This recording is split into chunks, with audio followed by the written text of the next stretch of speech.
키스가 시작되었습니다. 처음에는 입술이 살짝 스치는 정도의 조심스러운 입맞춤이었습니다. 하지만 곧 그 조심스러움은 간절함으로 바뀌어 갔고 그의 숨결이 제 입술 사이를 파고들었을 때 저는 더 이상 거부할 수 없었습니다.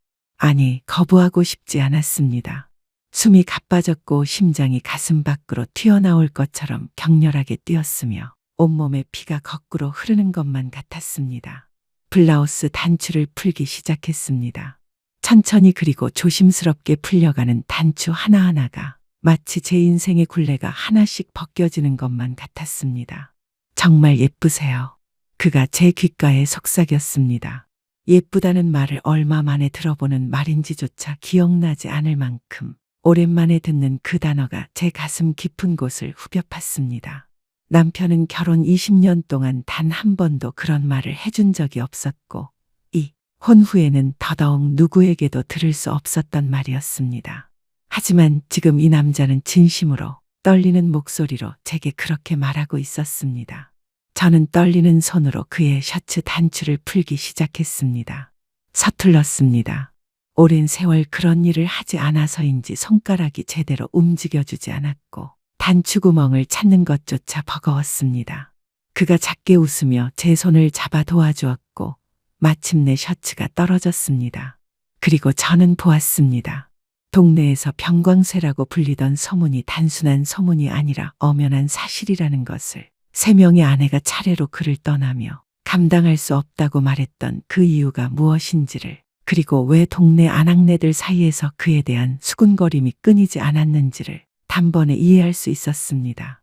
숨이 멎는 것 같았습니다. 놀라움이 먼저 밀려왔고 이어서 두려움이 엄습했으며 그 뒤로는 이상하게도 묘한 기대감이 마음속 깊은 곳에서부터 차올랐습니다. 이게 정말 가능한 일일까요? 61살에 제가 이것을 받아들일 수 있을까요? 아니, 받아들이고 싶기는 한 걸까요? 머릿속이 복잡해졌습니다. 미숙 씨, 무서우시면 여기서 그만해도 괜찮아요. 너무 무리하실 것 같아서요. 그가 제 표정을 읽고 조심스럽게 물었습니다. 그 목소리에는 걱정과 미안함이 가득했습니다. 하지만 저는 천천히 고개를 저었습니다. 61해를 살아오면서 이렇게까지 간절히 원했던 순간이 없었습니다. 외로움을 달래기 위해 우연히 시작한 묻지마 관광이었는데 여기서 이런 남자를 만나게 될 줄은 꿈에도 생각하지 못했고 더구나 이렇게까지 마음이 끌릴 줄은 전혀 예상하지 못했습니다. 괜찮아요. 해봐요, 광수 씨. 제 목소리도 떨렸지만 단호했습니다. 그가 저를 조심스럽게 안아 올렸습니다. 63세 나이에도 30년 정육점1로 다져진 근육은 여전히 단단했고 그 품에 안긴 저는 마치 깃털처럼 가벼웠습니다. 아니, 실제로 가벼웠던 것이 아니라 그가 그만큼 힘이 좋았던 것이겠지만 그래도 그 순간만큼은 제가 정말 가볍고 소중한 존재로 느껴졌습니다. 그리고 시작되었습니다. 처음에는 아팠습니다. 남편과 함께했던 그 모든 시간들과는 차원이 달랐습니다. 비명이 목구멍까지 치밀어 올랐지만 저는 필사적으로 손으로 입을 막았습니다. 여기는 창고 아니었고 밖에는 사람들이 있었으며 들키면 안 되는 상황이었으니까요. 제가 천천히 할게요. 미숙 씨, 아프면 말씀하세요. 그가 제 귓가에 속삭이며 지극히 천천히 움직이기 시작했습니다. 배려하는 움직임이었고 저를 아끼는 마음이 그 모든 동작 하나하나에 배어 있었습니다.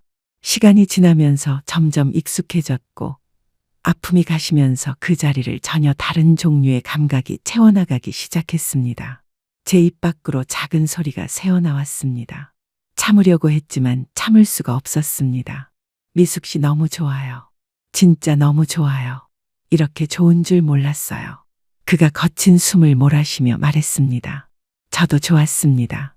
61해 인생을 살아오며 단 한 번도 느껴보지 못했던 감각이었습니다. 남편과의 관계는 언제나 의무였고 사랑도 없었으며 즐거움이라고는 찾아볼 수 없었습니다. 하지만 지금은 완전히 달랐습니다. 온몸이 녹아내리는 것 같았고 영혼까지 흔들리는 것 같았으며 제가 살아있다는 것을 온몸으로 느낄 수 있었습니다. 저는 그의 이름을 계속해서 불렀습니다. 처음 만났을 때는 이광수 씨라고 정중하게 불렀었는데 어느 순간부터인가 광수 씨로 바뀌어 있었고 지금은 그냥 광수라고 부르고 싶을 만큼 가까워진 느낌이었습니다. 시간이 얼마나 흘렀는지 알 수 없었습니다. 밖에서 사람들의 목소리가 들려왔을 때 우리는 비로소 정신을 차리고 황급히 옷을 주워 입기 시작했습니다.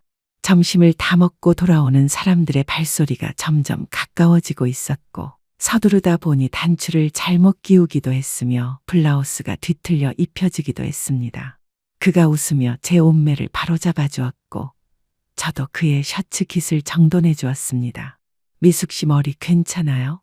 그가 제 머리카락을 쓰다듬으며 흐트러진 부분을 정리해 주었습니다. 거울이 없어서 제대로 확인할 수 없었지만 우리는 서로를 바라보며 괜찮다고 티가 나지 않을 거라고 고개를 끄덕였습니다. 하지만 우리 둘 다 알고 있었습니다. 얼굴이 붉게 상기되어 있다는 것을, 눈빛이 평소와는 완전히 달라져 있다는 것을, 그리고 아무리 옷매를 바로잡아도 방금 전의 흔적을 완전히 지울 수는 없다는 것을요. 창고 문을 조심스럽게 열었습니다. 다행히 복도에는 아직 아무도 없었습니다. 우리는 최대한 자연스러운 척하며 각자의 자리로 돌아갔습니다.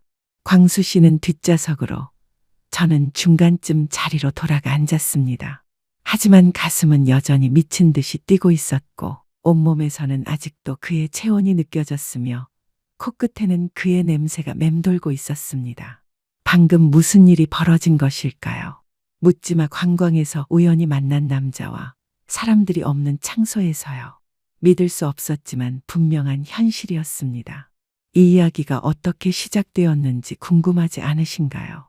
61살의 이혼녀가 왜 묻지마 관광이라는 낯선 곳으로 발걸음을 옮기게 되었는지, 이광수라는 남자가 대체 어떤 사람이었기에 제 마음을 그토록 흔들어 놓았는지, 그리고 우리가 어떻게 그 좁은 창고까지 가게 되었는지 말입니다. 석 달 전 길을 걷다가 전봇대에 붙은 전단지 하나가 눈에 들어왔습니다. 알록달록한 색깔의 전단지였고 묻지마 관광이라는 커다란 글씨가 제일 먼저 눈에 띄었습니다. 묻지마 관광. 처음 듣는 말이었습니다. 가까이 다가가 천천히 읽어 내려갔습니다. 혼자라도 괜찮습니다. 새로운 사람들과 새로운 곳으로 버스에 타고 떠나세요. 참가비 5만 원, 점심 식사 포함. 매주 토요일 오전 7시 출발.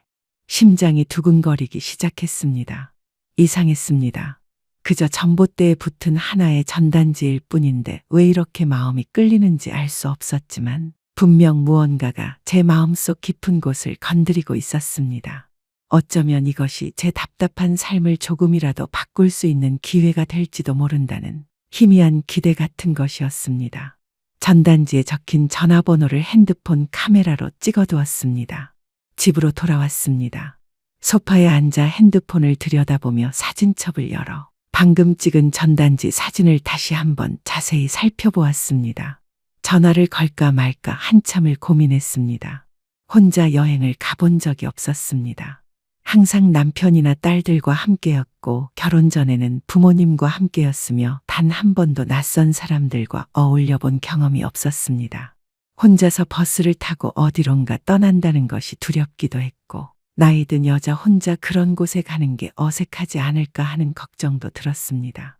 하지만 동시에 기대되기도 했습니다. 새로운 사람들을 만난다는 것, 새로운 곳으로 떠난다는 것, 지금 이 답답하고 외로운 일상과는 완전히 다른 무언가를 경험할 수 있다는 것이 마치 오아시스처럼 느껴졌습니다. 결국 전화를 걸었습니다. 저 묻지마 관광 문의드리려고요. 아, 네네. 이번 주 토요일 출발 자리 있어요. 몇 분이세요? 혼자예요. 혼자도 전혀 문제 없어요. 오히려 혼자 오시는 분들이 더 많으세요. 나이대도 50대, 60대 분들이 대부분이라 편하실 거예요. 그 말에 마음이 한결 편해졌습니다. 그럼 신청하고 싶은데요. 네, 좋아요. 성함이랑 연락처만 알려주세요. 제 정보를 알려주었고 참가비를 입금할 계좌번호도 받았습니다. 전화를 끊자마자 바로 핸드폰 뱅킹으로 5만 원을 입금했습니다. 심장이 두근거렸습니다. 오랜만에 느껴보는 설렘이었고 뭔가 기대되는 일이 생겼다는 것만으로도 지금껏 느껴보지 못했던 활력이 생기는 것 같았습니다. 토요일 아침이 밝았습니다. 평소보다 일찍 일어났습니다. 5시 반에 알람을 맞춰놨는데 알람이 울리기도 전에 눈이 떠졌습니다. 설렘 때문이었습니다. 6시 30분에 집을 나섰습니다. 집합 장소는 지하철역 앞이었고 집에서 버스로 30분 정도 걸렸습니다. 정각에 지하철역 앞에 도착했습니다. 이미 몇 명이 모여 있었습니다. 대부분 50대에서 60대로 보이는 중년 여성들이었고 남자도 서너 명 정도 보였습니다. 다들 서로를 힐끗힐끗 쳐다보면서도 선뜻 말을 걸지는 못하는 어색한 분위기였습니다. 저도 조금 떨어진 곳에 서서 사람들을 관찰했습니다. 다들 혼자 온 것 같았고 저처럼 어색해하는 표정들이었습니다. 7시 10분쯤 되었을 때 관광버스 한 대가 도착했습니다. 버스 문이 열리고 50대 중반으로 보이는 남자 기사님이 내려왔습니다. 안녕하세요, 여러분. 묻지마 관광 참가하신 분들 맞으시죠? 자, 이제 출발할 테니까 버스에 탑승해 주세요. 사람들이 하나둘 버스에 오르기 시작했습니다. 저도 가방을 들고 버스로 향했습니다. 계단을 올라 버스 안으로 들어서는 순간 설렘과 긴장이 동시에 밀려왔습니다. 어디에 앉을까 두리번거리는데 중간쯤 창가 자리가 비어있는 게 보였습니다. 그쪽으로 가려는데 누군가 먼저 복도 쪽 자리에 앉았습니다. 60대 초반쯤 되어 보였고 덩치가 제법 큰 편이었으며 얼굴은 햇볕에 그을린 듯 거무스름했고 어딘가 투박한 인상이었습니다. 편한 작업복 차림이었고 팔뚝이 굵직해서 힘쓰는 일을 하는 사람처럼 보였습니다.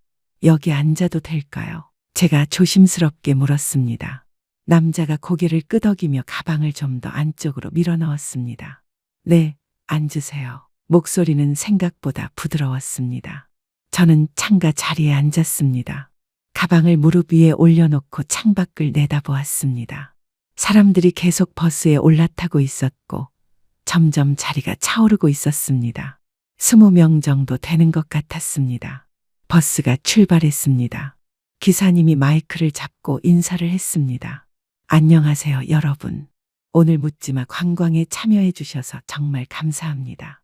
저는 기사 겸 가이드를 맡은 박철수라고 합니다. 오늘 우리가 갈 곳은 충청도 쪽 작은 산골 마을입니다. 공기도 좋고 경치도 아름다운 곳이에요. 점심은 그 동네에서 유명한 산채 정식으로 준비했고요. 오후에는 근처 계곡도 구경하고 천천히 돌아올 예정입니다. 편안하게 즐기시면 됩니다. 사람들이 박수를 쳤습니다. 저도 따라서 가볍게 손뼉을 쳤습니다. 옆자리 남자는 팔짱을 낀 채 창밖만 내다보고 있었습니다. 말이 별로 없는 사람인 것 같았습니다. 버스는 고속도로를 달리기 시작했습니다. 사람들이 이런저런 이야기를 나누기 시작했고 앞자리에 앉은 두 여자분은 금방 친해진 듯 수다를 떨고 있었으며 뒷자리에서는 남자 몇 명이 담배 이야기를 하며 웃고 있었습니다. 저는 가만히 창밖을 바라보았습니다. 도시를 벗어나니 점점 풍경이 달라졌습니다. 높은 빌딩들이 사라지고 대신 넓은 논밭이 펼쳐졌으며 멀리 산들이 보이기 시작했습니다. 오랜만에 보는 풍경이었고 마음이 뻥 뚫리는 것 같았습니다. 1시간쯤 지났을 때 기사님이 휴게소에 잠깐 들른다고 했습니다. 버스가 고속도로 휴게소에 멈춰섰고 사람들이 우르르 내렸습니다. 저도 화장실에 다녀오려고 자리에서 일어났습니다. 실례합니다. 옆자리 남자에게 양해를 구하고 복도로 나왔습니다. 남자도 일어나서 비켜주었고 저는 버스에서 내렸습니다. 휴게소는 한산했습니다. 평일 아침이라 그런지 사람이 많지 않았습니다. 화장실을 다녀오고 나오는 길에 커피 자판기 앞을 지나치게 되었는데 갑자기 커피가 마시고 싶어졌습니다. 자판기 앞에 섰습니다. 동전을 넣으려는데 아까 옆자리에 앉았던 남자가 바로 옆에 서 있었습니다. 커피 드실래요? 남자가 먼저 말을 걸었습니다. 갑작스러운 제안에 당황했지만 거절할 이유도 없었습니다. 아, 괜찮습니다. 제가 뽑을게요. 아니, 제가 한 잔 뽑으려던 참인데 그냥 2잔 뽑죠 뭐. 남자는 동전을 넣고 버튼을 2번 눌렀습니다. 커피 2잔이 나왔고 하나를 제게 건넸습니다. 감사합니다. 별 말씀을요. 우리는 휴게소 한쪽 벤치에 나란히 앉아 커피를 마셨습니다. 어색한 침묵이 흘렀지만 그렇게 불편하지는 않았습니다. 제가 먼저 말을 꺼냈습니다. 혼자 오셨어요? 네, 혼자 살아서요. 심심하기도 하고 해서 신청했습니다. 저도 혼자 삽니다. 남자가 저를 힐끗 쳐다봤습니다. 뭔가 더 물어보고 싶은 표정이었지만 조심스러워하는 것 같았습니다. 저도 더 이상 말하기가 어색해서 그냥 커피만 마셨습니다. 잠시 침묵이 흐른 후 버스로 돌아가는 길에 남자가 다시 말을 걸었습니다. 성함이 어떻게 되세요? 미숙이라고 합니다. 김미숙이요. 아, 네. 저는 이광수라고 합니다. 흔한 이름이었지만 왠지 귀세 익은 느낌이 들었습니다. 혹시 어디서 들어본 적이 있나 싶었지만 확실하지 않았습니다. 버스에 다시 올라탔습니다. 각자의 자리로 돌아가 앉았고 버스가 다시 출발했습니다. 이번에는 광수 씨가 먼저 말을 걸어왔습니다. 묻지마, 관광 처음이세요? 네, 처음입니다. 광수 씨는요? 저도 처음이에요. 그냥 심심해서 왔습니다. 저도요. 혼자 있으니까 너무 답답해서요. 그렇게 우리는 조금씩 이야기를 나누기 시작했습니다. 광수 씨는 동네에서 정육점을 한다고 했습니다. 아, 그래서 덩치가 크고 팔뚝이 굵은 거구나 싶었습니다. 힘든 일 아니세요? 익숙해지면 괜찮아요. 30년 넘게 했으니까요. 대단하시네요. 별로요. 그냥 먹고 살려고 하는 거죠. 다들 그렇게 사는 거 아니겠어요? 광수 씨의 목소리에는 묘한 쓸쓸함이 묻어났습니다. 혼자 산다는 말이 자꾸 마음에 걸렸습니다. 결혼은 했었는지, 자식은 있는지 궁금했지만 처음 만난 사람에게 그런 걸 물어보는 건 실례인 것 같아서 참았습니다. 버스가 마을 입구에 멈춰 섰습니다. 자, 여러분, 점심시간입니다. 저기 보이는 식당에서 산채 정식으로 준비했어요. 천천히 드시고 1시간 후에 다시 모이겠습니다. 사람들이 우르르 버스에서 내렸습니다. 저도 광수 씨와 함께 내렸습니다. 식당은 마을 한가운데 있는 큰 한옥이었고 안으로 들어가니 이미 큰 상들이 준비되어 있었으며 각종 나물과 전, 구이가 가득 차려져 있었습니다. 사람들이 자리에 앉기 시작했습니다. 저는 구석 자리에 앉으려고 했는데 광수 씨가 따라왔습니다. 여기 같이 앉아도 될까요? 네, 그러세요. 우리는 마주 앉아 식사를 시작했습니다. 음식은 정말 맛있었습니다. 산에서 나는 나물들이라 그런지 향이 진했고 간도 딱 알맞았으며 오랜만에 이렇게 정성스럽게 차려진 밥상을 받아보는 것 같았습니다. 맛있네요. 광수 씨가 말했습니다. 정말 맛있어요. 오길 잘했어요. 그러게요. 저도 오길 잘했습니다. 광수 씨가 저를 보며 미소를 지었습니다. 처음 보는 미소였습니다. 버스에서는 무뚝뚝하고 말이 없었는데 이렇게 웃으니 인상이 한결 부드러워 보였고 왠지 마음이 따뜻해졌습니다. 식사를 마치고 사람들은 마을을 구경하러 나갔습니다. 저도 광수 씨와 함께 좁은 골목길을 걸었습니다. 미숙 씨, 저기 보세요. 광수 씨가 손가락으로 가리켰습니다. 마을 끝자락에 커다란 나무 한 그루가 서 있었습니다. 수백 년은 되어 보이는 고목이었고 그 밑에는 나무 벤치가 하나 놓여 있었습니다. 우리는 그 벤치에 앉아 쉬었습니다. 우리는 한동안 말없이 앉아 있었습니다. 편안한 침묵이었습니다. 바람이 불어와 나뭇잎이 바스락거렸고 새소리가 들렸으며 멀리서 개 짖는 소리도 희미하게 들렸습니다.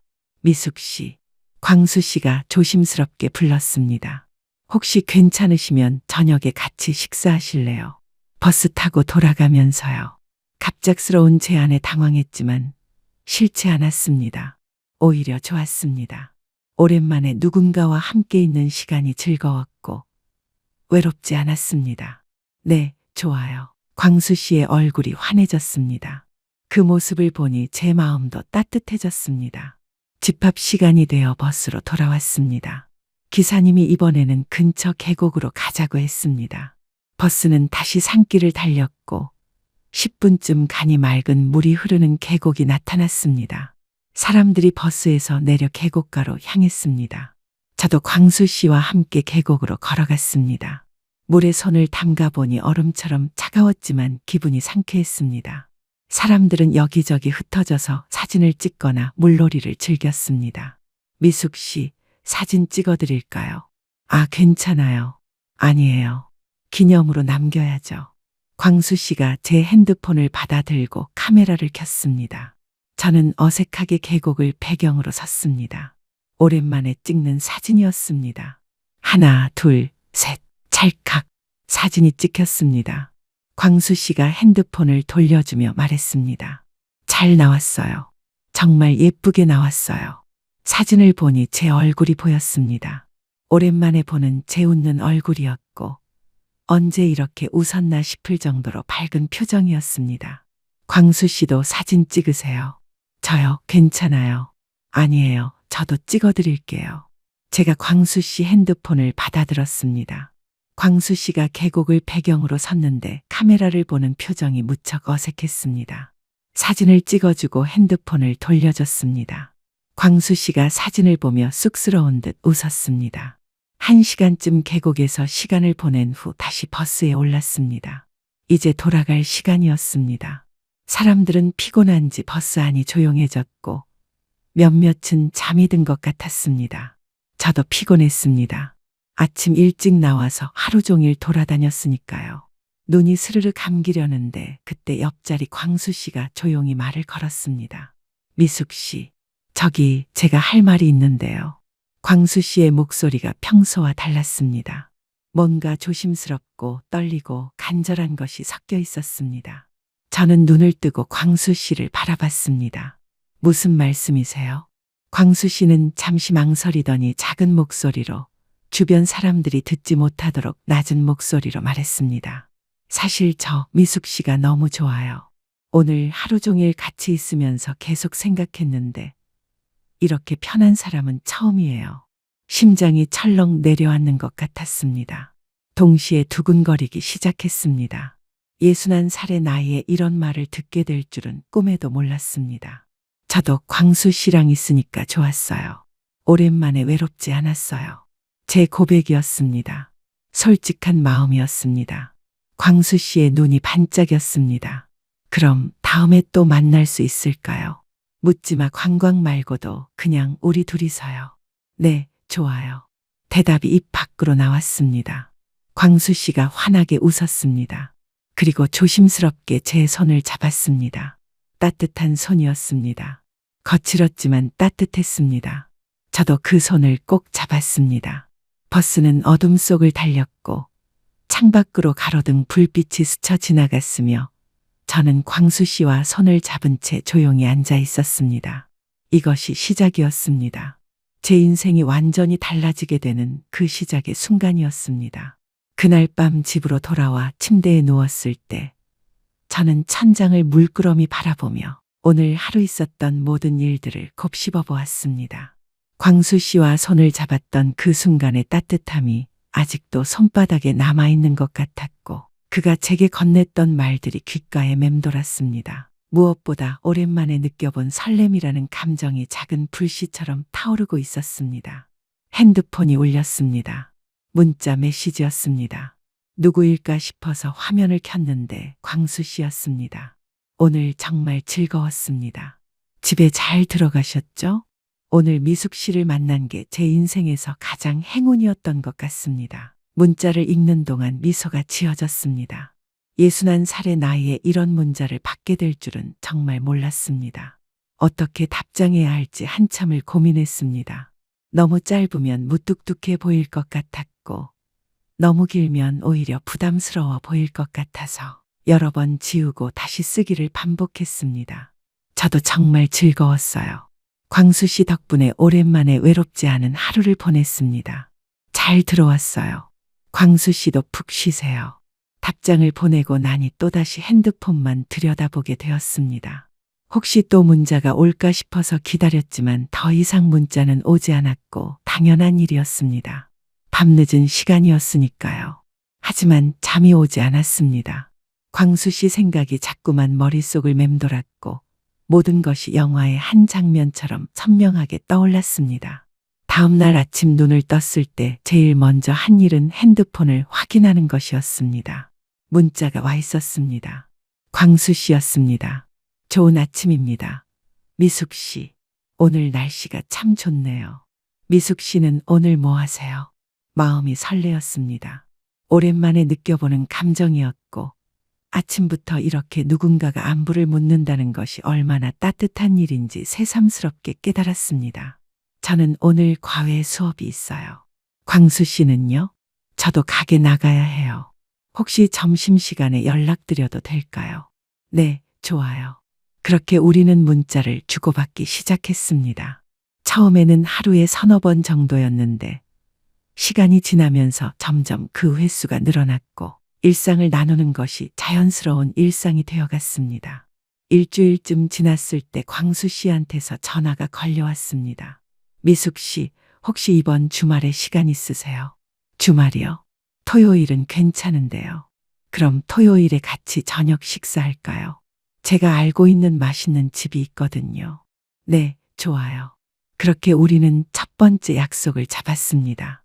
데이트라는 말이 어색했지만 실제로 그랬고, 61살의 나이에 데이트를 한다는 것이 믿기지 않으면서도 설레었습니다. 약속 장소는 동네에 있는 한 식당이었습니다. 제가 조금 일찍 도착했고, 식당 앞에서 기다리고 있는데 멀리서 광수 씨가 걸어오는 모습이 보였습니다. 광수 씨도 평소와 다르게 깔끔한 셔츠를 입고 있었고, 머리도 정돈한 것 같았으며, 손에는 작은 꽃다발을 들고 있었습니다. 미숙 씨, 오래 기다렸어요. 아니요, 저도 방금 왔어요. 광수 씨가 조심스럽게 꽃다발을 건넸습니다. 이거 받아주세요. 뭘 사야 할지 몰라서 꽃집 사장님이 추천해 준 걸로 샀어요. 작은 장미 꽃다발이었습니다. 화려하지 않았지만 예쁘게 포장되어 있었고, 오랜만에 받아보는 꽃이었습니다. 고마워요, 광수 씨. 정말 예쁘네요. 우리는 식당 안으로 들어갔습니다. 한적한 식당이었고 구석자리에 앉았습니다. 갈비찜을 주문하고 음식이 나오기를 기다리는 동안 이런저런 이야기를 나눴습니다. 지난 일주일 동안 있었던 일들을, 과외 학생들 이야기를, 광수 씨의 가게 이야기를, 별것 아닌 이야기들이었지만 대화가 자연스럽게 이어졌고 어색하지 않았습니다. 음식이 나왔습니다. 김이 모락모락 나는 갈비찜이 먹음직스러워 보였고, 한 입 먹어보니 정말 맛있었습니다. 우와, 정말 맛있네요. 그쵸? 제가 자주 오는 집이에요. 혼자 와서 먹을 때도 있고요. 식사를 하며 광수 씨가 조심스럽게 물었습니다. 미숙 씨, 혹시 실례가 안 된다면 이혼하신 지 오래되셨어요? 갑작스러운 질문이었지만 숨길 이유도 없었고, 오히려 광수 씨에게는 솔직하게 말하고 싶었습니다. 8년 됐어요. 그러셨군요. 많이 힘드셨겠어요. 지금은 괜찮아요. 광수 씨는요? 결혼하신 적 있으세요? 광수 씨의 표정이 잠시 어두워졌습니다. 뭔가 말하기 힘든 이야기가 있는 것 같았고, 잠시 망설이더니 천천히 입을 열었습니다. 저도 이혼했어요. 사실 3번이나요. 3번이요? 놀라서 되물었습니다. 3번이나 결혼했다는 것이 흔한 일은 아니었으니까요. 네, 첫 번째는 젊었을 때 했는데 제가 일만 하느라 가정을 돌보지 못했어요. 두 번째는 성격 차이였고요. 세 번째는 작년에 헤어졌어요. 모두 제 탓이에요. 그렇게 말씀하지 마세요. 결혼 생활은 두 사람의 일이잖아요. 아니에요. 미숙 씨. 사실은 동네에서 제 소문이 안 좋아요. 병광세라고 부르는 사람들도 있고요. 병광세라는 단어를 듣는 순간 얼굴이 뜨거워졌습니다. 무슨 뜻인지는 대략 짐작이 갔고 광수 씨가 왜 그런 말을 꺼내는지도 알 것 같았습니다. 그게 정확히 무슨 뜻이에요? 그게 어떻게 말씀드려야 할지. 제가 좀 그쪽이 크거든요. 3명의 부인이 다 저를 감당하지 못했다고 했어요. 그래서 다들 제 탓으로 이혼했다고 소문이 났어요. 침묵이 흘렀습니다. 무슨 말을 해야 할지 몰랐습니다.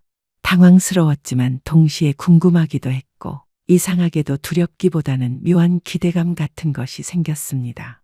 미숙 씨, 이런 얘기해서 죄송해요. 하지만 미숙 씨한테는 숨기고 싶지 않았어요. 만약 그게 부담스러우시면 이해할게요.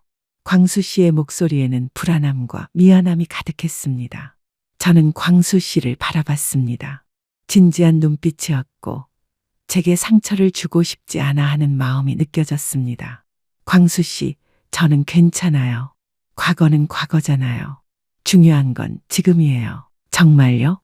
네, 정말이에요. 오히려 솔직하게 말씀해 주셔서 고마워요.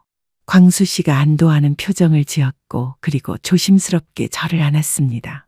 식당 아니었지만 개의치 않았습니다. 식사를 마치고 밖으로 나와서 근처 공원으로 갔습니다. 저녁 시간이라 산책하는 사람들이 제법 있었고 가로등 불빛 아래를 걷는 것이 낭만적으로 느껴졌습니다. 미숙 씨, 오늘 정말 즐거웠어요. 다음에 또 만날 수 있을까요? 물론이죠. 광수 씨가 환하게 웃었고 그리고 제 손을 잡았습니다. 사람들이 지나다니는 공원에서였지만 손을 뿌리치지 않았습니다.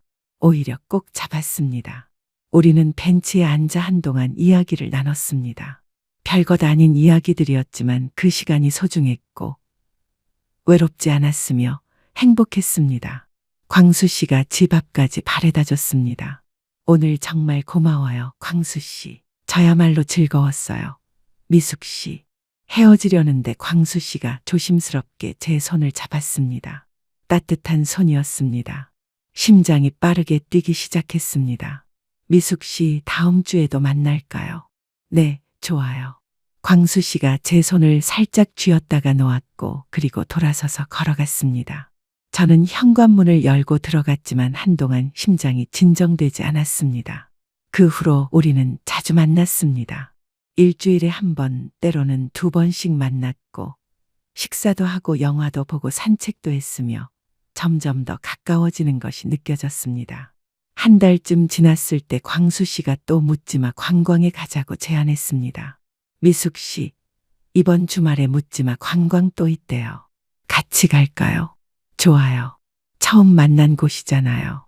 우리는 다시 묻지마 관광 버스에 올랐습니다. 이번에는 강원도 쪽으로 간다고 했고 버스에는 지난번과 비슷하게 중년의 사람들이 타고 있었습니다. 우리는 자연스럽게 나란히 앉았습니다. 버스가 출발했습니다.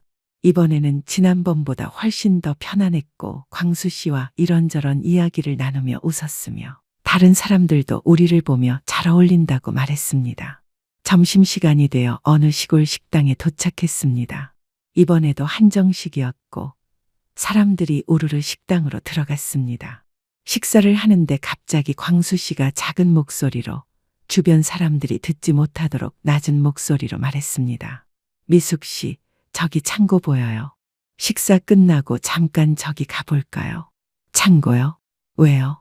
그냥 조용히 얘기 좀 하고 싶어서요. 여기는 사람이 너무 많잖아요. 이상한 제안이었지만 거절할 이유도 없었고 오히려 광수 씨와 단둘이 있고 싶다는 생각이 들었습니다. 그래요. 나중에 가요. 식사를 마치고 사람들이 각자 화장실에 가거나 담배를 피우러 나갈 때 저와 광수 씨는 슬쩍 식당 뒤편으로 향했습니다. 그곳에 작은 창고가 있었고 농기구나 잡동사니를 보관하는 곳처럼 보였습니다. 창고 문을 열고 들어갔습니다. 안은 어둡고 좁았으며 먼지 냄새가 났습니다. 여기서 무슨 얘기를 하려고요? 제가 물었습니다. 광수 씨는 대답하지 않았습니다. 대신 저를 빤히 쳐다봤고 그 눈빛에는 평소와 다른 무언가가 담겨 있었습니다. 간절함과 욕망이 뒤섞인 눈빛이었습니다. 저 미숙 씨가 너무 좋아요. 한 달 동안 계속 생각했는데 이제는 참을 수가 없어요. 갑작스러운 고백에 당황했지만 동시에 저도 같은 마음이었다는 것을 깨달았습니다. 심장이 빠르게 뛰기 시작했고 숨이 가빠졌으며 온몸이 떨렸습니다. 저도 광수 씨가 좋아요. 그 말을 듣자마자 광수 씨가 저를 끌어당겼고 우리는 키스를 했습니다. 처음에는 조심스러웠습니다. 입술이 살짝 닿는 정도였지만 곧 깊어졌고 그의 숨결이 제 입술을 파고들었으며 저도 받아들였습니다. 숨이 가빠졌고 심장이 터질 것 같았으며 온몸에 피가 거꾸로 흐르는 것만 같았습니다. 광수 씨의 뜨겁고 거친 손이 느껴졌습니다. 미숙 씨 정말 예쁘세요. 그가 제 귓가에 속삭였습니다. 그리고 저는 보았습니다. 소문이 사실이라는 것을, 병광세라는 별명이 괜히 붙은 게 아니라는 것을, 3명의 아내가 그를 감당하지 못하고 떠난 이유를. 숨이 멎었습니다. 놀라움과 두려움 그리고 묘한 기대감이 동시에 밀려왔습니다. 이게 정말 가능한 걸까요? 제가 이걸 받아들일 수 있을까요? 미숙 씨 무서우면 그만해도 돼요. 제가 너무 무리한 것 같아서요. 그가 조심스럽게 물었고 제 표정을 읽은 것입니다. 하지만 저는 고개를 저었습니다. 61해를 살면서 이렇게까지 원했던 순간이 없었고 외로움을 달래기 위해 시작한 묻지마 관광에서 이런 남자를 만날 줄은 꿈에도 몰랐습니다. 괜찮아요. 해봐요, 광수 씨. 제 목소리도 떨렸지만 단호했습니다. 그가 저를 안아 올렸고 63세 나이에도 30년 정육점1로 다져진 근육은 탄탄했으며 저는 마치 깃털처럼 가벼웠습니다. 처음에는 아팠습니다. 전 남편과는 차원이 달랐고 비명이 나올 뻔했지만 손으로 입을 막았습니다. 천천히 할게요. 미숙 씨. 그가 제 귓가에 속삭이며 천천히 움직였고 배려하는 움직임이었습니다.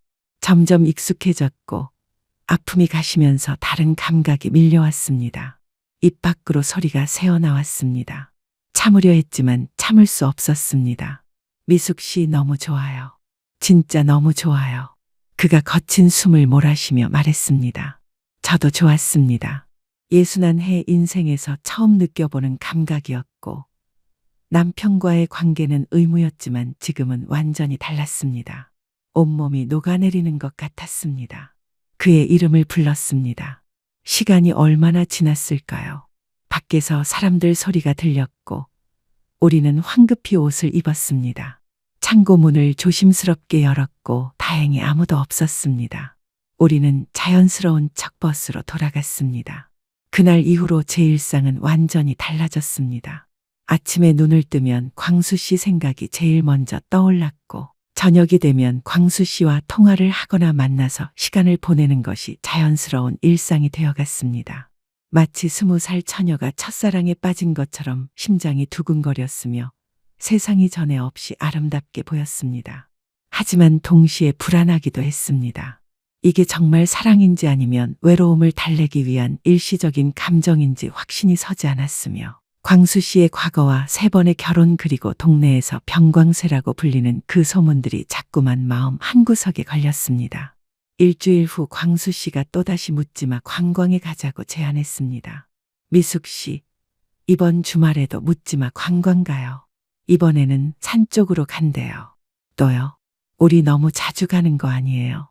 괜찮아요. 재미있잖아요. 그리고 솔직히 말하면 미숙 씨랑 함께 있고 싶어서 그래요. 사실 저도 가고 싶었습니다. 묻지마 관광은 우리만의 특별한 공간이 되어가고 있었고 복잡한 일상에서 벗어나 광수 씨와 단둘이 자유로울 수 있는 유일한 시간이었으며 그 곳에서만큼은 나이도 과거도 세상의 시선도 모두 잊을 수 있었습니다. 토요일이 되었고 우리는 같은 장소에서 버스에 올랐습니다. 하지만 이번에는 사람들 얼굴이 조금 달랐고 지난번에 보지 못했던 새로운 사람들이 많이 보였으며 그 중에는 50대 후반쯤 되어 보이는 남자가 특히 눈에 띄었습니다. 양복을 말끔하게 차려입은 그 남자는 광수 씨와는 완전히 다른 느낌의 사람이었고 어딘가 도시적이고 세련된 분위기를 풍기고 있었습니다. 버스가 출발하고 1시간쯤 지났을 때 그 남자가 저를 보며 미소를 지었습니다. 안녕하세요. 혼자 오셨어요. 남자가 친근하게 말을 걸어왔고 저는 광수 씨를 가리키며 대답했습니다. 아니요, 같이 왔어요. 저분이랑요. 아, 그러시군요. 부부세요? 아니요, 그냥 친구요. 왜 그렇게 대답했는지 저도 모르겠습니다. 부부라고 하기에는 법적으로 그런 관계가 아니었고 연인이라고 하기에는 60이 넘은 나이가 어색하게 느껴졌으며 그래서 그냥 친구라는 애매한 표현으로 얼버무리고 말았습니다. 남자는 고개를 끄덕이고는 더 이상 말을 걸지 않았지만 가끔씩 저를 쳐다보는 것이 느껴졌고 그 시선이 왠지 불편하면서도 묘하게 신경 쓰였습니다. 점심시간이 되어 산골 마을의 식당에 도착했고 사람들이 우르르 식당으로 들어가 자리를 잡았는데 그 남자가 우리 맞은편에 앉았습니다. 다시 뵙네요. 저는 준호라고 합니다. 서울에서 사업하고 있어요. 남자가 정중하게 인사를 건넸고 광수 씨는 무뚝뚝하게 고개만 끄덕였으며 저는 어색하게 미소를 지었습니다. 식사를 하는 동안 준호 씨가 계속 말을 걸어왔습니다. 어디서 사는지, 무슨 일을 하는지, 묻지마 관광은 처음인지 등등 질문이 이어졌고 친절한 척하면서도 계속 저에게만 말을 거는 것이 왠지 신경이 쓰였습니다. 식사를 마치고 자유시간이 주어졌을 때 광수 씨와 마을을 걷고 있는데 준호 씨가 우리에게 다가왔습니다. 저도 같이 걸어도 될까요? 혼자 다니려니 좀 심심해서요. 광수 씨의 표정이 굳어지는 것이 보였지만 거절할 명분도 없었고 결국 우리 셋은 함께 마을을 걷게 되었습니다. 준호 씨는 주로 저에게만 말을 걸었고 광수 씨는 묵묵히 걷기만 했으며 그 분위기가 점점 어색해져 갔습니다. 미숙 씨, 참 젊어 보이세요. 나이가 어떻게 되세요? 61살이에요. 와, 정말요? 전혀 그렇게 안 보이는데요. 50대 초반으로 보여요. 피부도 정말 좋으시고 정말 매력적이세요. 과한 칭찬이라는 것을 알면서도 솔직히 기분이 나쁘지 않았습니다. 오랜만에 듣는 칭찬이었고 광수 씨는 이런 달콤한 말을 잘하지 않았으며 준호 씨의 말에 제 마음 한구석이 간지럽게 느껴졌습니다. 버스로 돌아가려는데 준호 씨가 슬쩍 제 팔을 잡으며 말했습니다. 미숙 씨, 혹시 괜찮으시면 번호 좀 받을 수 있을까요? 같은 묻지마 관광 멤버끼리 연락하면 좋을 것 같아서요. 그 순간 광수 씨가 재빨리 제 앞을 가로막았습니다. 필요 없을 것 같은데요. 우리는 그냥 조용히 다니고 싶어서요. 아니, 왜요? 그냥 친구로 지내면 안 되나요? 별 의미 없는데요. 더 이상 미숙 씨에게 말 걸지 말아주세요.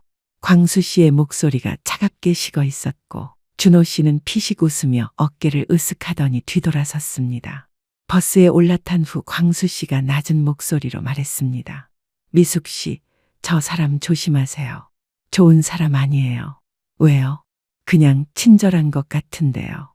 친절한 척하는 거예요. 저런 사람들 많이 봤어요. 광수 씨, 너무 심하게 말씀하시는 거 아니에요. 그냥 인사한 것뿐인데요. 우리는 처음으로 말다툼을 했고 목소리를 낮춰야 해서 속삭이듯 싸웠지만 감정만큼은 격했으며 결국 저는 고개를 돌려 창밖만 바라보았습니다. 광수 씨도 팔짱을 낀 채 눈을 감았고 집으로 돌아오는 내내 우리 사이에는 차가운 침묵만이 흘렀습니다. 헤어질 때도 평소처럼 따뜻한 인사를 나누지 못하고 어색하게 등을 돌렸습니다. 그날 밤 잠자리에 누웠지만 잠이 오지 않았고 광수 씨와의 다툼이 자꾸만 머릿속을 맴돌았으며 동시에 준호 씨가 했던 칭찬들도 함께 떠올랐습니다. 젊어 보인다. 매력적이다. 피부가 좋다. 광수 씨는 한 번도 이런 말을 해준 적이 없었고 그것이 조금은 서운하게 느껴졌습니다. 한밤중에 핸드폰이 울렸고 문자 메시지였습니다. 광수 씨였습니다. 미안해요. 미숙 씨, 제가 너무 심했어요. 그냥 미숙 씨를 빼앗길까봐 불안해서 그랬어요. 화 풀어주세요. 문자를 읽으니 마음이 조금 풀렸지만 동시에 준호 씨의 칭찬이 자꾸만 생각났고 광수 씨와 준호 씨를 비교하는 제 자신이 한심하면서도 멈출 수가 없었습니다. 며칠이 지났고 다음 주말 저는 혼자 묻지마 관광에 가기로 했습니다. 광수 씨한테는 말하지 않았고 그냥 혼자만의 시간이 필요하다고 스스로를 설득했지만 사실은 준호 씨가 또 올까 하는 묘한 기대감이 있었던 것 같습니다. 토요일 아침 버스에 올랐는데 놀랍게도 준호 씨가 이미 자리에 앉아 있었습니다. 미숙 씨, 오늘은 혼자 오셨네요. 준호 씨 안녕하세요. 오늘은 저 혼자 왔어요. 그러시군요. 광수 씨랑 싸우셨어요. 아, 죄송해요. 제가 너무 사적인 질문을 했네요. 여기 앉으세요. 준호 씨가 옆자리를 가리켰고 저는 잠시 망설이다가 그 자리에 앉았습니다. 버스가 출발했고 준호 씨가 조심스럽게 말을 걸어왔습니다. 저번에는 제가 실례를 많이 했죠. 정말 죄송해요. 광수 씨한테 미안하게 됐네요. 아니에요. 괜찮아요. 광수 씨가 좀 예민했던 것 같아요. 미숙 씨, 혹시 실례가 안 된다면 광수 씨랑 어떤 사이세요? 부부는 아니신 것 같고, 직접적인 질문이었지만 대답하기 어려웠습니다. 글쎄요. 정확히 뭐라고 말하기 애매해요. 사귀는 건지 아니면 그냥 친한 친구인지도 잘 모르겠어요. 그렇군요. 그럼 혹시 오늘 같이 점심 식사해도 될까요? 거절해야 한다는 것을 알았고, 이것이 잘못된 선택이라는 것도 알았지만, 입에서는 전혀 다른 말이 나왔습니다. 네, 좋아요. 점심시간이 되어 식당에 도착했고, 저는 준호 씨와 나란히 앉아 식사를 했습니다. 준호 씨는 대화를 정말 잘 이끌었고, 재미있는 이야기도 많이 했습니다. 서울에서의 사업 이야기며 여행 다녔던 이야기들을 들려주면서 저를 즐겁게 해주었습니다. 미숙 씨는 정말 매력적이세요. 나이를 전혀 느낄 수 없어요. 정말 젊으시고 아름다우세요. 또 그런 칭찬이었고, 이번에는 더욱 설렜으며 제 얼굴이 붉어지는 것을 느낄 수 있었습니다. 식사를 마치고 자유시간이 주어졌을 때 준호 씨가 제안했습니다. 미숙 씨 근처에 예쁜 정원이 있다고 하더라고요. 같이 가볼까요? 사진도 찍고요. 네, 좋아요. 우리는 함께 정원으로 향했고, 사람들이 별로 없는 한적한 곳이었습니다. 꽃들이 만발해 있고 작은 연못도 있는 아름다운 곳이었습니다. 벤치에 앉아 쉬고 있는데 준호 씨가 갑자기 진지한 표정으로 말을 꺼냈습니다. 미숙 씨, 솔직히 말씀드려도 될까요? 저 미숙 씨 마음에 들어요. 첫눈에 반했어요. 이런 말하면 부담스러우실까봐 참았는데 오늘 이렇게 단둘이 있으니까 말하고 싶어졌어요. 갑작스러운 고백에 당황했고 심장이 빠르게 뛰기 시작했으며 무슨 말을 해야 할지 알 수 없었습니다. 준호 씨, 저는 괜찮아요. 대답 안 하셔도 돼요. 그냥 제 마음을 전하고 싶었을 뿐이에요. 부담 갖지 마세요. 준호 씨가 제 손을 조심스럽게 잡았고 뿌리쳐야 한다는 것을 알면서도 그러지 못했으며 오히려 그 손을 잡고 있는 제 자신을 발견했습니다. 미숙 씨, 키스해도 될까요? 한 번만요. 저는 천천히 고개를 끄덕였습니다. 왜 그랬는지 설명할 수 없었고 그 순간 그렇게 하고 싶었으며 모든 이성이 마비된 것 같았습니다. 준호 씨가 저에게 키스했고 광수 씨와는 완전히 다른 느낌의 키스였습니다. 더 부드럽고 더 섬세했으며 마치 다른 세계로 빠져드는 것 같은 느낌이었습니다. 그날 이후로 저는 준호 씨와도 연락을 주고받기 시작했습니다. 광수 씨에게는 비밀이었고 이중 생활을 하는 것 같아 양심의 가책을 느꼈지만 멈출 수가 없었습니다. 준호 씨의 달콤한 말들이 자꾸만 저를 유혹했습니다. 한 주가 지난 어느 날 준호 씨가 문자를 보내왔습니다. 미숙 씨, 다음 묻지마 관광 때 우리 둘이 따로 시간 좀 보내요. 조용한 곳으로 가서 제대로 이야기 나누고 싶어요. 무슨 의미인지 충분히 알 수 있었지만 거절하지 못했고 오히려 기대하는 제 자신이 있었습니다. 다음 주말 저는 광수 씨에게 과외가 있다고 거짓말을 하고 혼자 묻지마 관광에 갔습니다. 점심을 먹은 후 자유시간에 준호 씨와 몰래 버스에서 빠져나왔고 준호 씨가 근처 모텔로 데려갔습니다. 저는 멈춰야 한다는 것을 알면서도 그를 따라갔습니다. 모텔 방에 들어가자마자 준호 씨가 저를 안았고 키스를 했으며 옷을 벗기 시작했고 모든 것이 빠르게 진행되었습니다. 하지만 이상했습니다. 광수 씨와는 완전히 달랐고 준호 씨는 너무 평범했으며 아니 오히려 실망스러웠습니다. 기대했던 것과는 전혀 달랐고 그제야 깨달았습니다. 광수 씨가 병광세라고 불리던 소문이 괜히 난 게 아니라는 것을 그리고 제가 얼마나 큰 실수를 저지르고 있는지를요. 모텔에서 나오면서 후회가 밀물처럼 밀려왔고 제가 무슨 짓을 한 건지 자책감에 숨이 막혔습니다. 광수 씨를 배신했다는 죄책감이 가슴을 짓눌렀습니다. 한 달쯤 지났을 때 광수 씨와 함께 묻지마 관광을 갔고 이번에는 온천 쪽으로 간다고 했습니다. 온천에 도착해서 남녀가 분리되었고 저는 여탕으로 들어갔습니다. 따뜻한 물에 몸을 담그고 있는데 옆에서 두 여자가 수군거리는 소리가 들렸습니다. 저 여자 봤어? 이광수 정육점 사장이랑 다니는 여자잖아. 아, 맞아. 병광세랑 잘도 다니더라. 근데 다른 남자들이랑도 만난다던데. 준호라는 사람이랑도 만나고 심장이 얼어붙는 것 같았고 온몸에 피가 차갑게 식어가는 것이 느껴졌으며 제 얘기를 하고 있다는 것을 깨달은 순간 숨이 막혔습니다. 온천에서 나와 옷을 급하게 입고 밖으로 나왔고 광수 씨가 걱정스러운 얼굴로 기다리고 있었습니다. 집으로 돌아가는 버스 안에서도 아무 말 없이 창밖만 바라봤고 집 앞에 도착했을 때 광수 씨가 조심스럽게 물었습니다. 미숙 씨, 무슨 일 있으면 말씀해요. 제가 도와드릴 수 있으면 돕고 싶어요. 그 말에 눈물이 터져 나왔고 더 이상 참을 수 없었으며 모든 것을 고백해야겠다고 결심했습니다. 광수 씨, 제가 할 말이 있어요. 저 광수 씨한테 너무 잘못했어요. 용서해 주세요. 광수 씨의 표정이 굳어지는 것이 보였고 한동안 무거운 침묵만이 흘렀으며 그 침묵이 저를 짓눌렀습니다. 다 알고 있었어요. 미숙 씨. 준호랑 만난 것도 모텔 간 것도 다른 사람들이 미숙 씨 얘기하는 것도 다 들었어요. 충격이었습니다. 광수 씨가 모든 것을 알고 있었다니요. 그럼 아무 말도 안 하셨어요. 왜 그냥 두고 보셨어요? 미숙 씨가 스스로 깨닫길 기다렸어요. 제가 뭐라고 하면 오히려 더 멀어질 것 같았거든요. 그래서 참았어요. 눈물이 주르륵 흘러내렸고 광수 씨의 품에 안겨 한참을 울었으며 제가 얼마나 어리석었는지 깨달았습니다. 정말 죄송해요, 광수 씨. 제가 정말 잘못했어요. 미숙 씨, 저한테 돌아올 수 있어요. 이제 다른 사람들 눈치 보지 말고 저랑만 만나요. 그리고 묻지마, 관광도 우리 둘이만 가요. 네, 그럴게요. 정말 고마워요, 광수 씨. 용서해 주셔서 감사해요. 우리는 오랫동안 껴안고 서 있었고 오랜만에 느껴보는 안도감이었습니다. 그리고 제가 찾던 것이 바로 이거였다는 것을 깨달았습니다. 주일이 지났고 저는 광수 씨와 다시 만나기 시작했지만 이번에는 예전과는 완전히 달랐습니다.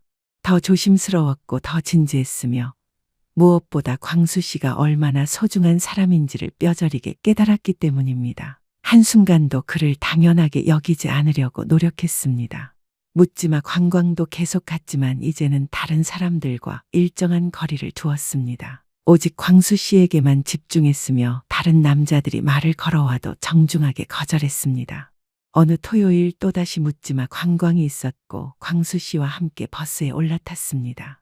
점심을 먹는 식당에서 식사를 하고 있는데 갑자기 준호가 우리 테이블로 다가왔고 그 순간 제 온몸이 굳어지는 것을 느꼈습니다. 미숙 씨, 오랜만이에요. 잘 지내셨어요? 준호의 말투에는 비꼬는 듯한 느낌이 들었고 광수 씨가 천천히 자리에서 일어났습니다. 무슨 일로 오셨습니까? 아, 그냥 인사하러 왔어요. 저랑 미숙 씨랑 친한 사이잖아요. 준호가 돌아서서 몇 걸음 걸어가다가 뒤돌아보며 의미심장하게 말했습니다. 참, 미숙 씨 그때 재미있었잖아요. 우리 또 연락할게요. 그 말을 듣자마자 광수 씨가 확 일어나서 준호에게 다가가 멱살을 잡았고 주변 사람들이 모두 쳐다봤으며 식당 안이 순식간에 조용해졌습니다. 당신 지금 무슨 소리 하는 거요? 다시는 미숙 씨 앞에 나타나지 마시오. 그렇지 않으면 가만 안 둘 거요. 광수 씨의 목소리는 낮았지만 단호했고 준호는 비틀거리며 뒤로 물러섰으며 뭔가 말하려다가 그냥 돌아서서 식당 밖으로 나갔습니다. 우리는 황급히 식당을 나왔고 밖에서 한동안 말없이 서 있었으며 광수 씨가 먼저 입을 열었습니다.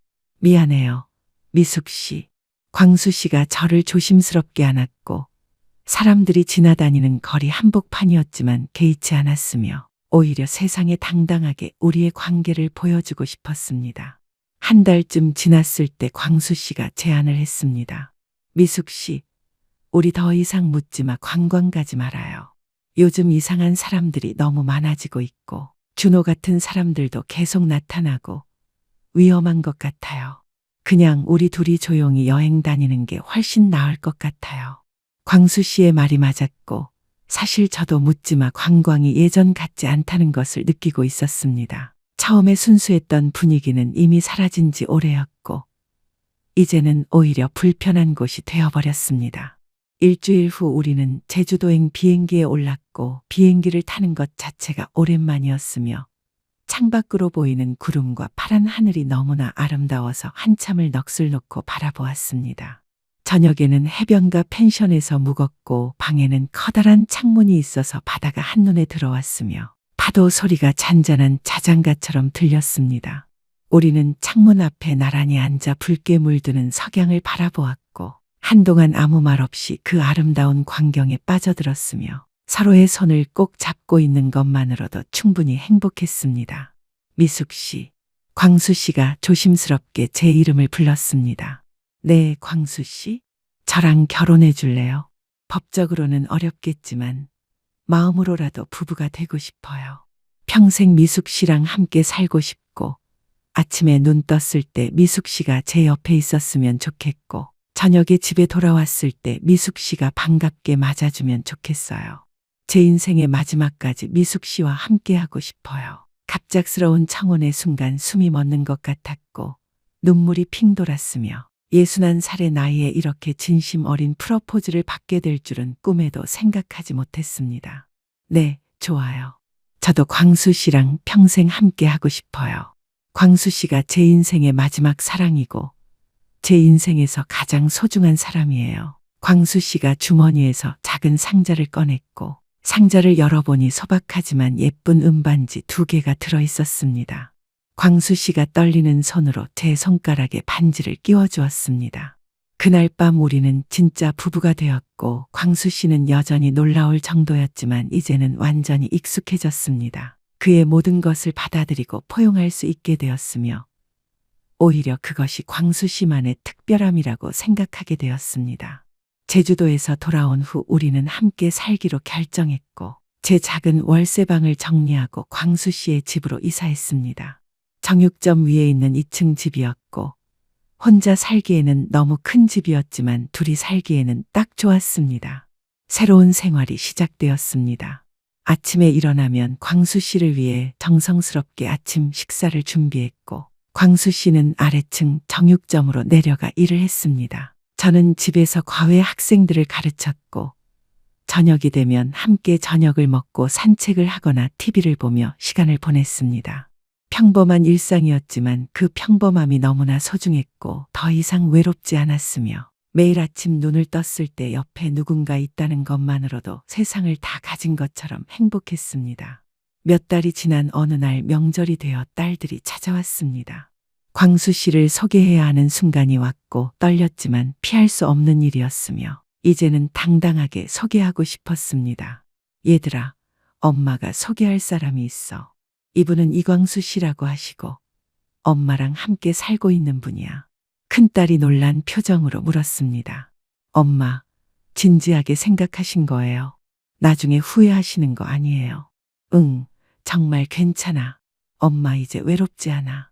광수 씨가 엄마를 정말 잘 대해주시고 엄마가 정말 행복해.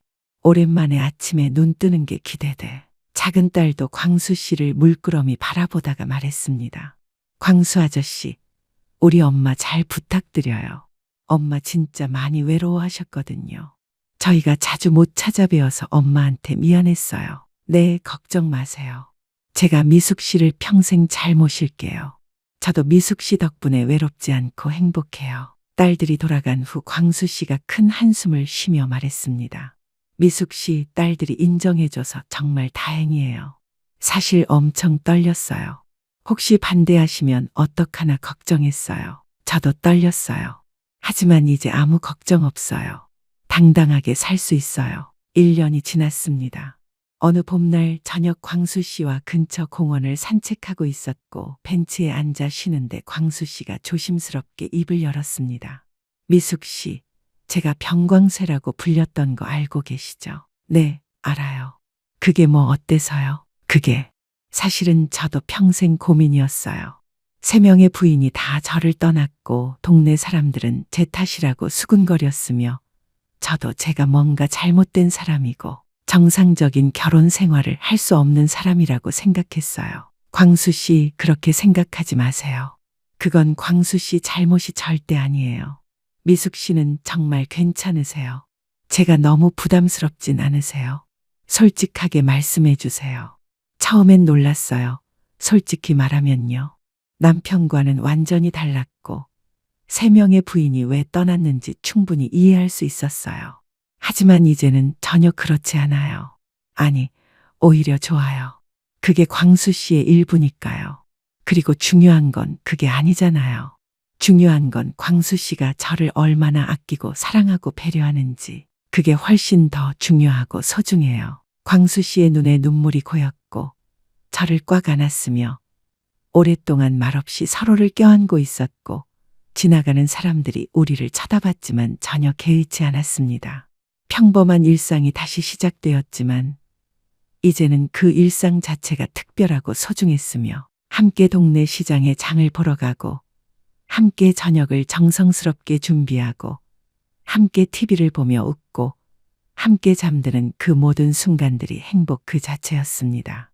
어느 가을날 동네를 걷고 있는데 저 멀리서 준호의 모습이 보였고, 순간 긴장했지만 이제는 두렵지도 않았고 마음이 흔들리지도 않았으며 오히려 당당했습니다. 준호도 저를 봤고 눈이 잠깐 마주쳤지만 저는 고개를 천천히 돌려 광수 씨만 바라봤고 광수 씨의 손을 더욱 꼭 잡았습니다. 괜찮아요, 미숙 씨? 저 사람 본 거 맞죠? 광수 씨가 걱정스럽게 물었습니다. 네, 봤어요. 하지만 전혀 흔들리지 않아요. 이제는 아무렇지도 않아요.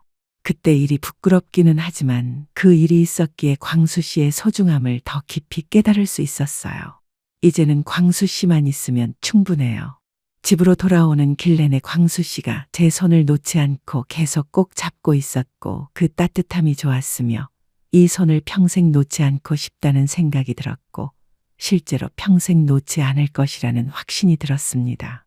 우리는 손을 꼭 잡고 천천히 집으로 돌아왔고 그날 밤 침대에 누워 광수 씨의 따뜻한 품에 안겨 생각했습니다. 묻지마 관광에서 우연히 만난 이 남자가 제 인생의 마지막 사랑이 될 줄은 정말 몰랐습니다. 외로움을 달래기 위해 전봇대 전단지를 보고 우연히 시작한 여행이 이렇게 아름답고 감동적인 결말을 맺게 될 줄은 꿈에도 생각하지 못했어요. 비록 과정은 순탄하지 않았고 준호와의 일탈이라는 큰 실수도 저질렀고 동네에 소문도 났지만 그 모든 과정을 거쳐 결국 진짜 사랑이 무엇인지 깨달았습니다. 진짜 행복을 찾았다는 것이 너무나 감사했습니다. 지금까지 제 긴 이야기를 들어주신 여러분께 감사드립니다. 61살에 시작된 묻지마 관광에서 저는 제 인생의 반려자를 만났고 과정은 결코 쉽지 않았으며 잘못된 선택으로 인한 실수도 많이 했지만 결국 진짜 사랑이 무엇인지 깨달았고 진정한 행복을 찾을 수 있었습니다. 외로움에 지쳐있는 여러분께 진심으로 말씀드리고 싶습니다. 나이가 많다고 절대 포기하지 마세요. 60이든 70이든 80이든 사랑은 언제든 찾아올 수 있고 나이는 단지 숫자에 불과하며 중요한 것은 서로를 향한 진심과 배려와 존중입니다. 하지만 한 가지 꼭 명심하세요. 진짜 사랑은 겉모습이나 달콤한 말이나 세련된 매너가 아니라 서로를 진심으로 아끼고 배려하고 있는 그대로 받아들이는 마음이라는 것을요. 제가 준호에게 끌렸던 것은 그의 세련된 겉모습과 달콤한 말들과 저를 향한 칭찬 때문이었지만 그것은 진짜 사랑이 아니었고 그저 허상이었습니다. 광수 씨는 말은 서툴렀고 겉모습도 투박했고 매너도 세련되지 못했지만 진심으로 저를 아껴주었습니다. 제 모든 과거와 실수와 부족함까지도 포용하고 받아들여 주었으며 그것이 바로 진짜 사랑이었고 진정한 행복이었습니다. 그리고 또 한 가지 말씀드리고 싶은 것은 실수를 했다고 해서 자신을 너무 자책하지 말라는 것입니다. 저도 준호와의 일탈이라는 큰 실수를 저질렀고 그 일로 광수 씨에게 상처를 주었으며 동네에 소문까지 났지만 그 실수를 통해 진짜 사랑이 무엇인지 더욱 깊이 깨달을 수 있었고 광수 씨의 소중함을 뼈저리게 느낄 수 있었으며 결국 더욱 단단하고 깊은 사랑으로 이어질 수 있었습니다. 실수는 끝이 아니라 새로운 시작이 될 수 있고 중요한 것은 그 실수를 인정하고 반성하고 다시 일어서는 용기입니다. 여러분도 진짜 사랑을 만나시길 진심으로 바라며 그 사랑을 끝까지 소중하게 지켜나가시길 바랍니다. 그리고 혹시 외로우시다면, 혹시 무료하시다면 용기를 내어 새로운 곳으로 발걸음을 옮겨보세요. 저처럼 전봇대의 전단지 하나가 인생을 바꿀 수도 있으니까요. 나이는 숫자에 불과합니다. 60이든 70이든 사랑하기에 늦은 나이란 없습니다. 오히려 나이가 들어서 하는 사랑이 더 깊고 진하고 소중할 수 있습니다.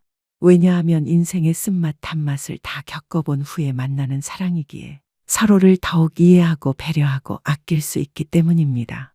구독과 좋아요 부탁드리며 여러분의 사랑 이야기도 댓글로 들려주세요. 혹시 비슷한 경험이 있으시다면, 혹시 지금 외로움을 겪고 계시다면, 혹시 새로운 사랑을 꿈꾸고 계시다면 댓글로 이야기 나눠요. 여러분의 이야기를 듣고 싶고 여러분과 함께 공감하고 싶습니다. 다음 이야기에서 또 만나요. 여러분 모두의 사랑과 행복을 진심으로 응원하며 외로운 밤을 보내고 계신 모든 분들께 따뜻한 위로를 전합니다. 사랑은 나이를 가리지 않습니다. 행복은 언제든 찾아올 수 있습니다. 여러분의 앞날에 사랑과 행복이 가득하기를 진심으로